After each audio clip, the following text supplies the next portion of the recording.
Good afternoon.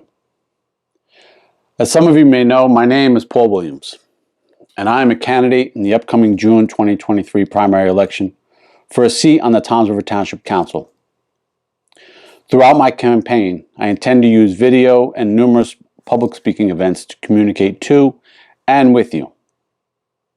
At this time, however, I am putting this video together and out to you rather hastily, because it occurred to me that it is imperative for me to speak directly to you as soon as possible about some unfortunate facts and circumstances. Now, 4 p.m. this past Monday, March 27th, 2023, was the statutory deadline for petitions nominating candidates for municipal office by primary election to be filed. Within that time, petitions were filed.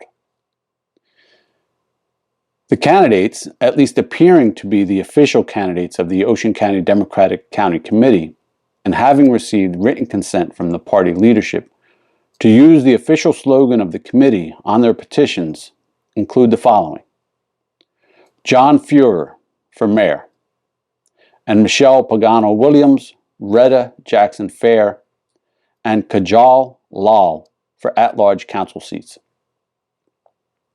They will be placed together and thus in a very favorable position on the primary election ballot.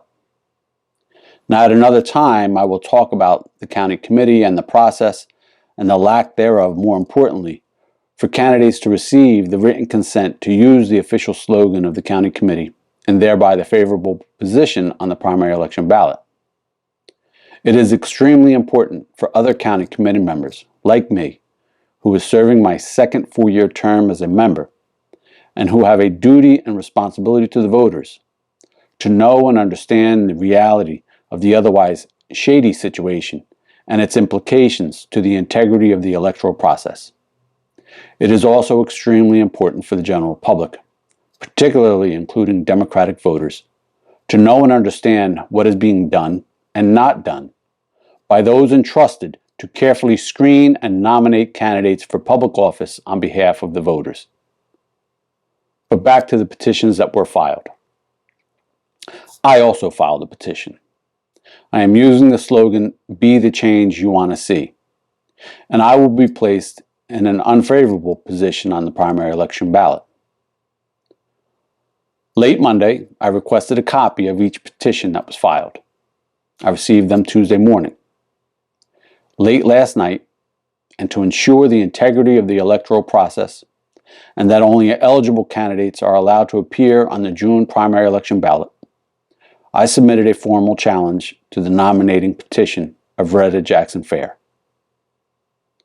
Within that challenge, which consists of 5 pages, I stated as a preliminary matter the following: upon careful review of the petition, voter data from the Board of Elections, and the pertinent New Jersey statutes and case law, I have reason to believe and do believe that Rhetta Jackson-Fair does not meet the legal requirements to appear on the 2023 primary election ballot as a candidate for Toms River Township office and should be rejected. The bases for my challenge and objections to the petition are as follows. Number 1, despite the sworn affidavits by Rhetta Jackson-Fair that each petition was signed by each of the signers thereof, it appears that some signatures were forged and or are of fictitious names. Number 2, despite the sworn affidavits by Rhetta Jackson-Fair that each of the signers is a legal voter of the Toms River Township Party, it appears that many of the signers are registered to vote in Toms River. Now I'm going to digress for a moment. That paragraph is incorrect, and there is going to be a supplement to that. What it should say is that despite the sworn affidavits by Rhetta Jackson-Fair that each of the signers is a legal voter of the Toms River Township, it appears that many of the signers are not registered to vote in Toms River Township. Number 3, despite the sworn affidavits by Rhetta Jackson-Fair that each of the signers belongs to the Democratic Party, it appears that many of the signers are not registered Democrats and that some were not registered Democrats at the time of signing or at the time the affidavit was sworn to. Number 4, despite the sworn affidavits by Rhetta Jackson-Fair that the petitions were prepared and filed in absolute good faith, it appears that the petitions were prepared and filed with the intent to actually perpetrate a fraud and to frustrate the administration of the electoral process. Number 5, as a result of some or all of the above, the total number of valid signatures falls short of the minimum number of 50 that are statutorily required. Now, I do not know how this will be resolved, if litigation is going to become necessary, or how any necessary litigation may resolve.